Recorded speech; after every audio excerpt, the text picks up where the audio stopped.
kasih. Shalom. Selamat pagi Bapak Ibu sekalian. Assalamualaikum warahmatullahi wabarakatuh. Om Swastiastu. Terima kasih untuk kesempatan pagi hari ini.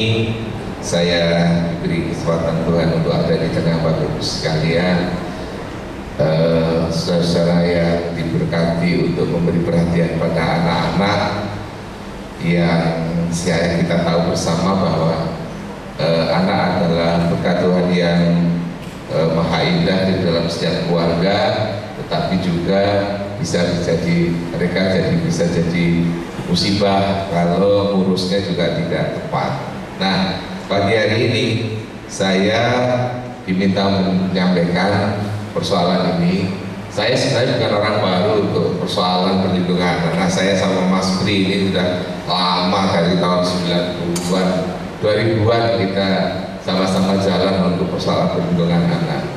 Ada hal yang menarik saya kira untuk persoalan ini. Nah, saya diminta untuk bicara dari aspek hukum. Bapak Ibu sekalian, kalau kita bicara perlindungan anak dari aspek hukum, kita coba belajar dulu untuk melihat perspektif HAM-nya dulu. Jadi kalau bicara anak itu pasti bicara hak asasi. Karena apa? Anak itu tidak bisa dibebani kewajiban apa-apa sebenarnya. Beban dia hanya harus difasilitasi haknya. Nah, kalau sudah bicara begitu, maka adalah tepat kalau bicara HAM itu bicara tentang anak. Karena anak adalah subjek HAM yang paling utama. Oke, nah, kenapa ada kemacetan total? Nah, ini soal teknologi ini saya nggak ngerti.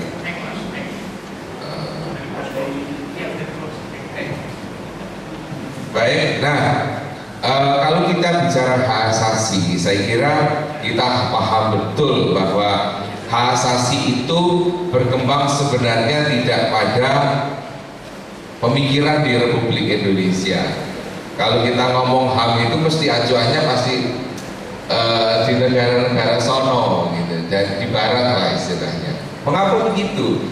Karena memang kita bicara HAM itu kan baru setelah kita merdeka tahun 45. Sebelum itu mana ada HAM itu dibicarakan di Republik ini kan gitu. Nah, kalau kita bicara hak asasi, maka setiap orang lahir di dunia ini dia dianugerahi oleh Tuhan hak yang dibawa sejak lahir. Nah, di dalam konsep itu sama semua. Orang lahir di Indonesia, lahir di Amerika, lahir di Eropa, itu hak yang melekat ketika lahir sama. Maka itu disebut seringkali di dalam konsep namanya natural rights, hak yang alamiah di bawah. Tapi di negara-negara yang maju dan negara yang berkembang itu beda ketika mensupport hak asasi orang yang baru lahir. Bahkan di dalam perut saja sudah beda. Kalau di dalam hukum perdata yang disebut manusia atau orang itu kapan toh adanya? Atau sejak lahir atau sejak di dalam perut? Ibu-ibu gimana? Sejak di dalam perut. Ya, sorry. Ya. Oke. Makasih Pak. Jadi sejak di dalam perut itu ada. Di dalam pasal 1 BW itu Berkelebet Book. Nah, orang-orang yang Holland stricken, ya, Berkelebet Book itu kitab undang-undang hukum perdata. Bayi itu dianggap kepentingannya ada ketika dia lahir hidup. Jadi setiap bayi itu dianggap kepentingannya sudah ada.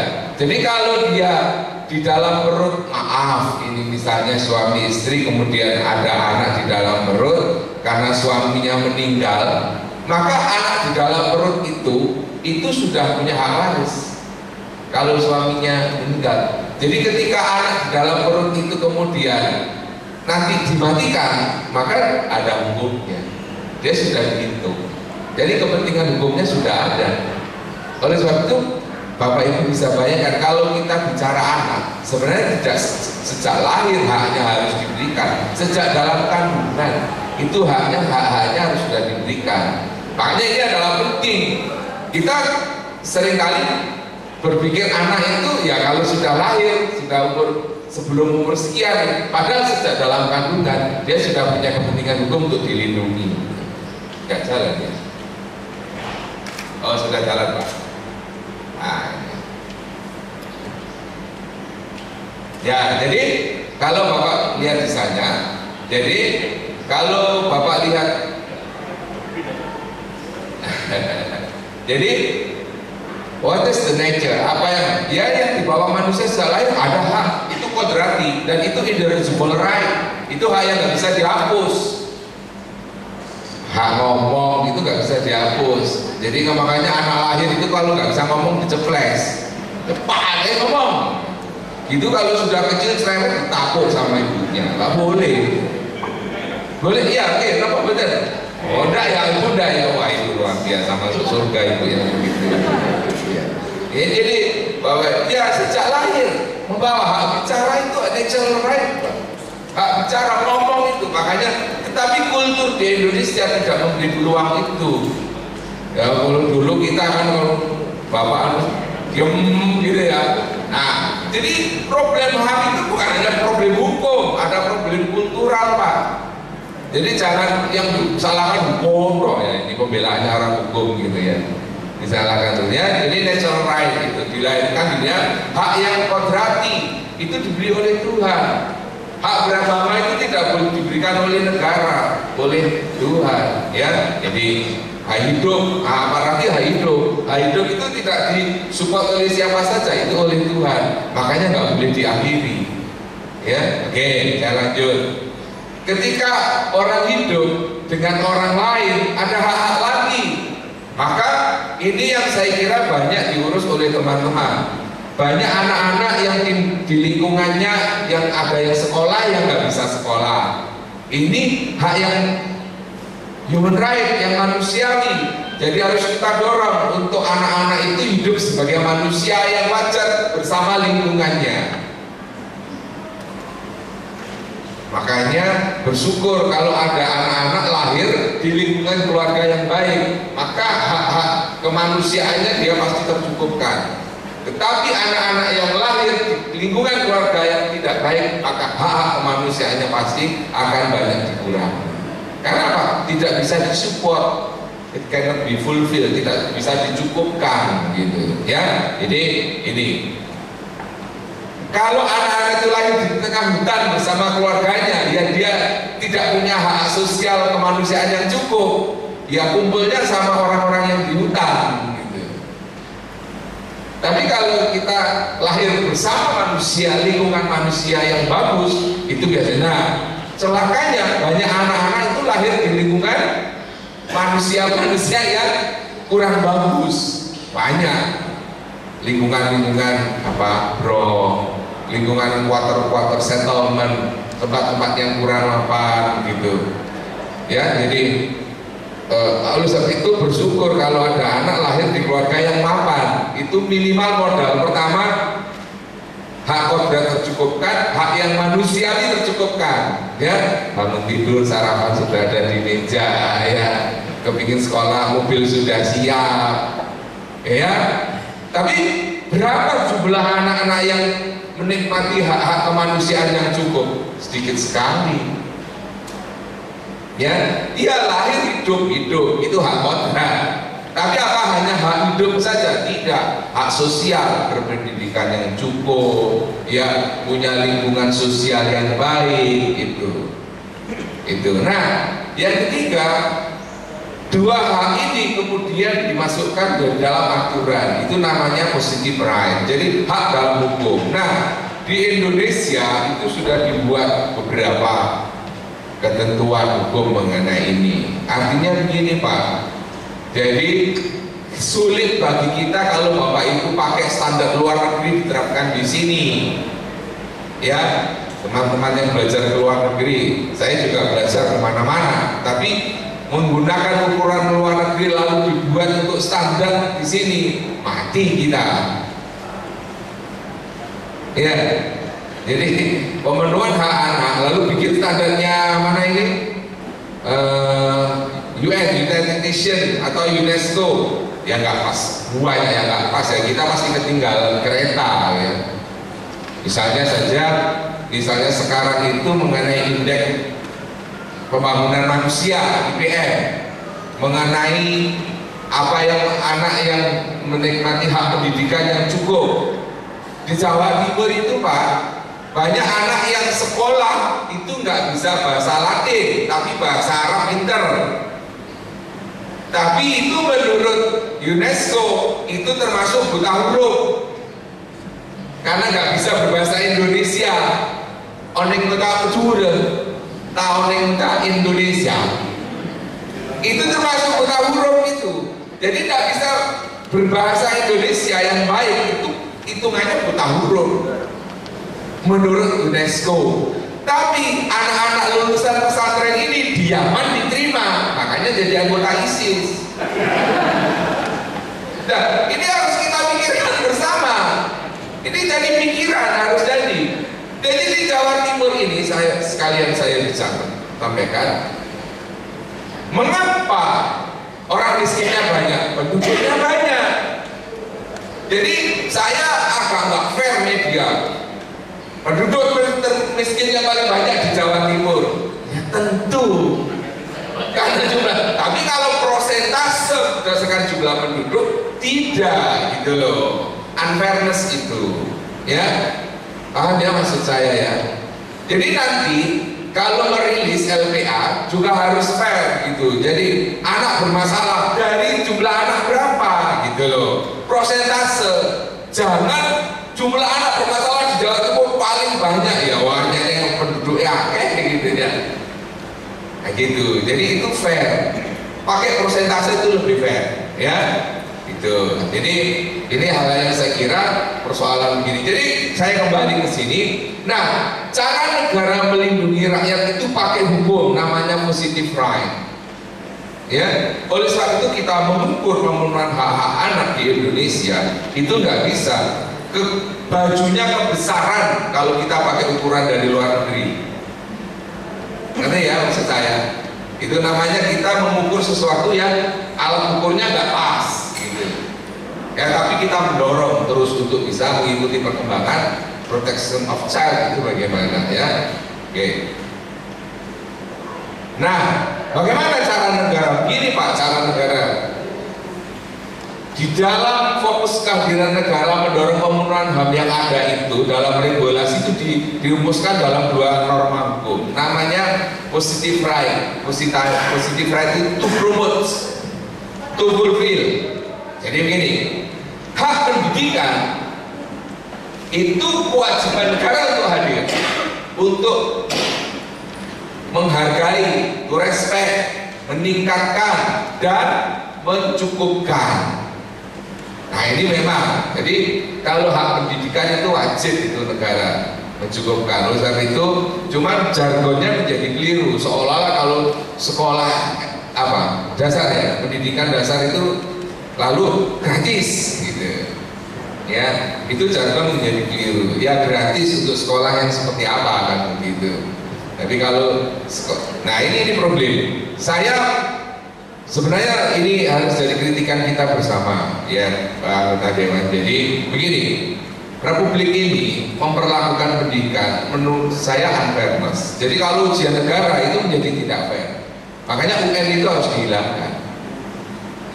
Bagaimana kok harus dihilangkan reasoningnya? Reasoningnya adalah itu tidak adil. Karena apa? Dalam hukum itu equal treatment, it should be equal circumstances. Ya, perlakuan yang sama itu adil kalau keadaannya sama. Sampai delok SD nang Surabaya wae lah. SD negeri sing tengah kota ambil SD negeri sing pinggiran. Wah, lain sudah. Sama-sama SD dalam negeri itu ya, negeri. Apalagi SD Surabaya sama SD di Pamekasan yang pinggiran, lalu ujian negaranya sama ya. ya kan? Unfairness ini namanya. Oleh itu ujian negara itu harus dihilangkan. Ini problemnya. Injustice, tidak adil. Ya adil itu kalau ada equal treatment, equal circumstances. Jadi kalau itu ya perlakuan yang sama, itu dipersyaratkan kondisinya harus sama. Tapi pendidikan kita belum merata. Ya, ada anak yang di sekolah bisa di swasta, misalnya di Christian International School Citahati, wah, East Campus, ya, ada ya Pak ya, sana. Ada Christian International School Citahati West Campus.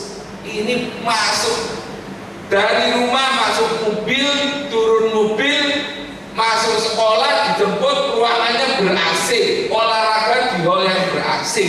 Awak dewe olahraga dan udah panasan, sumuk, keringetan sekolah, lagi nulis tokot tinggi lah. Bener, ini soal keadilan.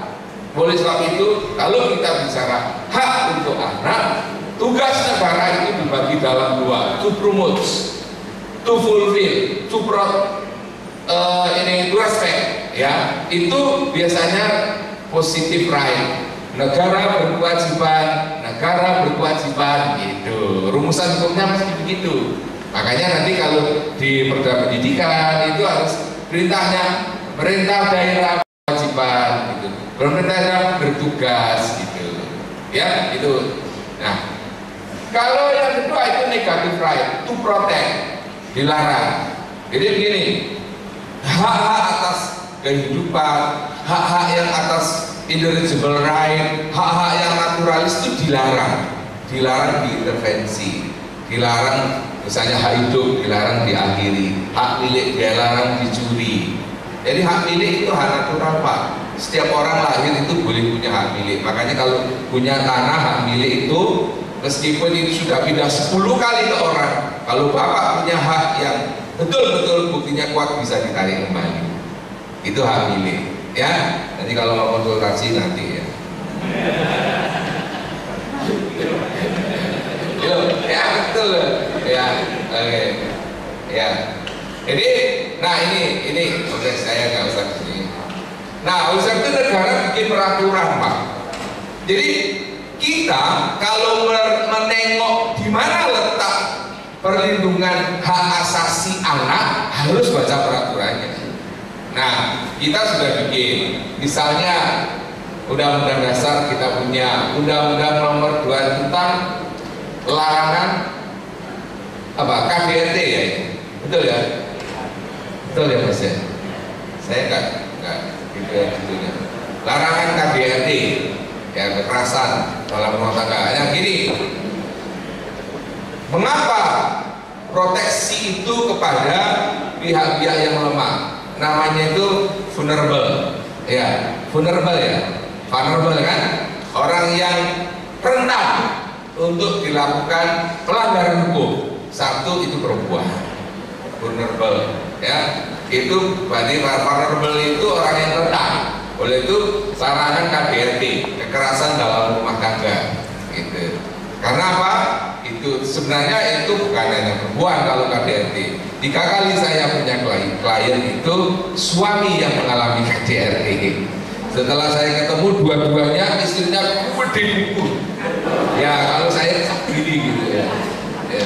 Ya suami dua klien. Saya pernah satu kantor law firm dengan Pak Edward Dewaruji dulu. Saya ownernya, tapi saya lepas sekarang Pak Edward yang jalan sendiri, tapi saya juga masih punya kantor konsultan yang lain. Ya. Nah, kalian lalu tentang larangan perdagangan orang. Mengapa yang vulnerable itu perempuan dan anak? Karena memang mereka sebenarnya kebanyakan belum menjadi subjek hukum yang kuat, subjek hukum. Jadi baru dari objek. Jadi orang itu, anak-anak itu sebenarnya belum menjadi subjek hukum yang mandiri.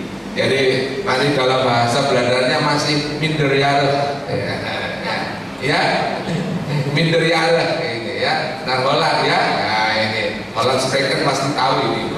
Masih minderiyara itu di bawah umur, belum boleh melakukan perbuatan hukuman diri. Nah, saya mau ceritakan mengapa di pantai utara Jawa, Madura itu banyak anak-anak perempuan umur 14-15 melakukan pernikahan. Itu bukan hanya soal kepingin menikah, tidak, karena kalau sudah menikah dianggap dewasa. Kalau sudah dewasa bisa meninggalkan daerahnya, pergi keluar bekerja. Jadi begini, ini harus hati-hati juga. Makanya menurut saya ini harus diadvokasi juga LPA. Karena begini, tidak semua anak-anak yang pergi keluar negeri itu yang baru umurnya 16-17 itu di bawah umur, mungkin sudah janda ya, gitu ya. Jadi harus kita tanya dulu, kamu gadis atau sudah janda? Coba katakan saja, ya, lagunya kan begitu. Jadi menjadi janda itu bukan soal maka dia terpaksa, karena dia ingin meninggalkan lingkungannya, bekerja keluar dari daerah itu. Banyak yang seperti itu, dan itu masih 14-15 tahun biasanya. Ya, mungkin hanya dapat surat saja, yang penting status janda didapatkan, ya gitu. Jadi jangan dikira status janda itu sebuah penderitaan, itu juga kebahagiaan, kan, gitu. Karena bisa meninggalkan lingkungannya, segera bekerja mandiri. Baik, ini TP lalu Undang-Undang Nomor 1 Sistem Peradilan Pidana Anak. Ini saya kira para lawyer tahu mengapa anak-anak itu perlu dilindungi, ada di situ. Kemudian Undang-Undang 3, ya ini perlindungan anak. Kemudian ada pengesahan Konvensi Hak Anak nomor 6 ya. Nah ini catatan saja saya. Nomor 6-nya International Convention of Child ini justru Amerika tidak meratifikasi. Kenapa? Karena Amerika tahu diri, gitu, takut dosa kali ya gitu. Ratifikasi tapi tidak mencukupkan. Ya, gitu. Kalau Indonesia ini paling rajin meratifikasi konvensi, tapi nggak pernah mampu untuk membuktikan pelaksanaannya. Tapi kan yang penting sudah meratifikasi. Gitu. Kalau ditanya sudah berarti paling banyak saya sudah dilaksanakan, nanti dulu kan. Ya itu. Jadi ini Amerika, sepupu kami itu tinggal di Delaware, State of Delaware ya. Jadi negara bagian Delaware itu dekat sekali sama New York ya, nggak terlalu jauh.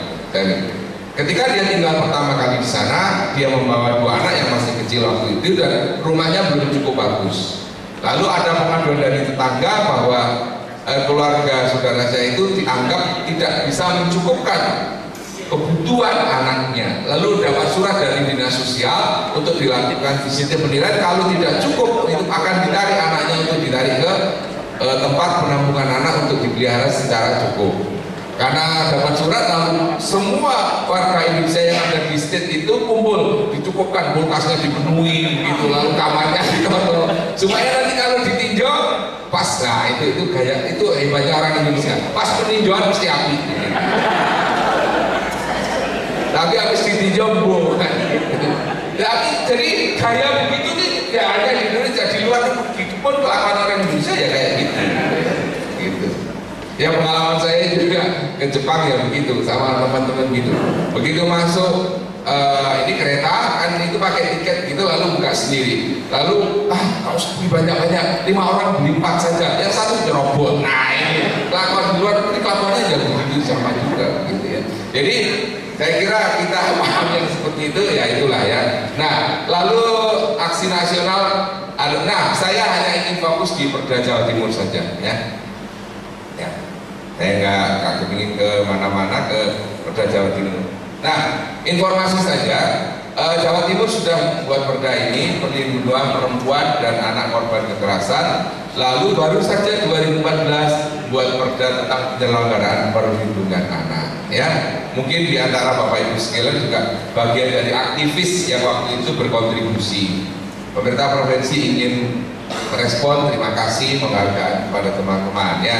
Cuman tidak boleh berhenti pada perda gitu. Ya. Nah,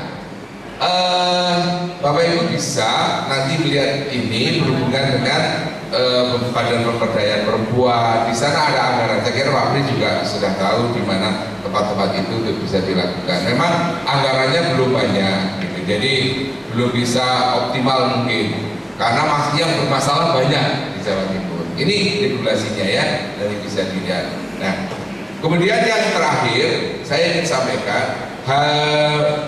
bulan ini ya Pak Dokter, kita akan menyelesaikan perda bantuan hukum ya, ya. Jadi kami bulan ini akan menyelesaikan perda tentang bantuan hukum bagi warga miskin.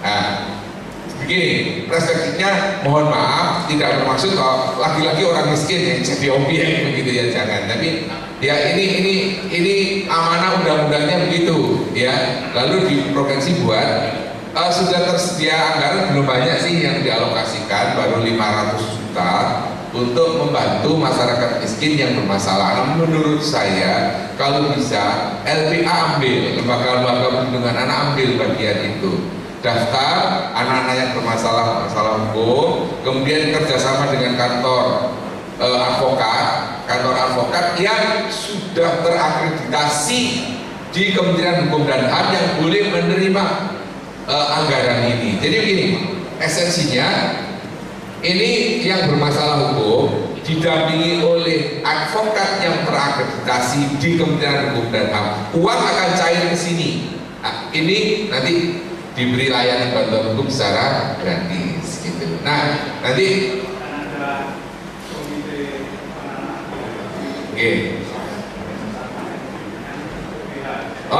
monggo Pak. Nanti kami menyediakan anggaran.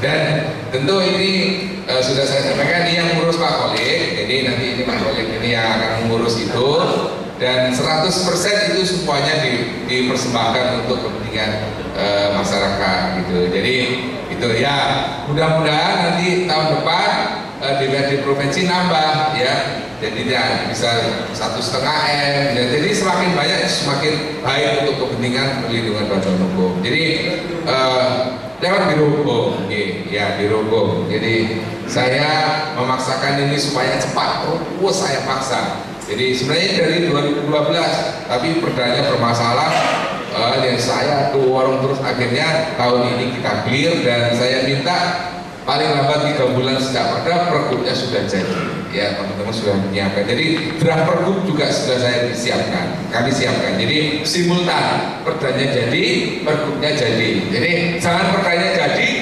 pergubnya nunggu. Nah ini bisa next year nanti ya, postpone nanti sampai tahun depan. Ya tidak bermakna apa-apa nanti. Ya, untuk kali ini saya tidak mau, jadi perdanya jadi, pergubnya juga kami sudah susun. Nah, ternyata pergubnya bunda juga nanti ya, ntar lagi ya. Persoalan anak dari segi hukum itu dimulai dari di dalam kandungan, ya. Jadi haknya itu sebenarnya dari kandungan. Begitu lahir, hak yang pertama yang harus dimiliki anak itu jelas nama. Ya, makanya orang-orang sekarang itu pada waktu hamil itu sudah searching di Google nama anak gitu. Ada yang anak dari anggota gereja kami itu namanya Cristiano Ronaldo siapa gitu. Betul itu, Cristiano Ronaldo Yohanes Cristiano Ronaldo. Wah, aduh, ini saking bapaknya nggak tahu dulu ini. Maksudnya delok bal-balan, bukan doa maksud saya. Ya, jadi ya itulah. Tetapi kalau memang begini, menurut saya kalau orang Jawa, orang Indonesia itu beda. What is the name katanya? Apa arti sebuah nama? Tapi kalau orang-orang Itali, orang-orang Spanyol, nomen is omen. Nama itu adalah tanda. Makanya ada betul. Orang Batak saya kira nomen is omen. Bapaknya si Aan, Boru siapa? Bot ke bawah. Mana lagi yang pakai begitu ya di Ambon juga ya. Ada yang dari Ambon ya ini? Ada? Ada nggak yang dari Ambon? Ada. Ya. Kalau orang Jawa Mas Ambon 1 bagus, tapi Ambon 2 jelek Mas. Karena Ambon. Orang Jawa itu ya. Jadi Ambon 1 bagus, tapi Ambon 2 jelek. Oke. Karena Ambon. Oke, jadi nanti saya kira persoalan hukum monggo nanti kita prinsipnya pemerintah provinsi sangat aware dengan persoalan itu, tapi memang ada banyak keterbatasan halnya. Saya kira sekarang akte sudah gratis, itu memang hak anak harus diberikan. Akte gratis ya, gitu ya. kecuali yang bermasalah. Kenapa? Ya, ini sebenarnya anak boleh, harus boleh. Jadi orang tua anak itu tidak boleh menerima kesalahan. Nah, itu prinsip. Jadi dia harus kita urus. Gitu. Jadi kita tegakkan betul. Iya Pak, ini lembaga perlindungan anak itu betul-betul memperjuangkan yang seperti itu. Jadi karena tidak ada anak itu lahir atas kemauannya sendiri, nggak ada. Filosofinya kan begitu. Ya. Nah itu begini, enggak lagi. Sekarang nggak perlu putusan pengadilan. Nah ini nggak bisa. Sekarang nggak pakai putusan pengadilan ya, langsung bisa. Terlambat mau setahun mau 2 tahun langsung nggak pakai putusan. Nggak. Nah ini yang saya kurang nikah ini saya kira yang nanti mestinya harusnya boleh. Jadi siapa orang tua yang mengakuinya membuat penetapan di notaris itu boleh ya. Nah itu tanggung jawabnya di Surabaya nanti ya. Ya. Kalau agak sulit-sulit urusannya Surabaya dengan beliau. Kalau nggak bisa tuliskan nanti saya selesaikan beliau ya.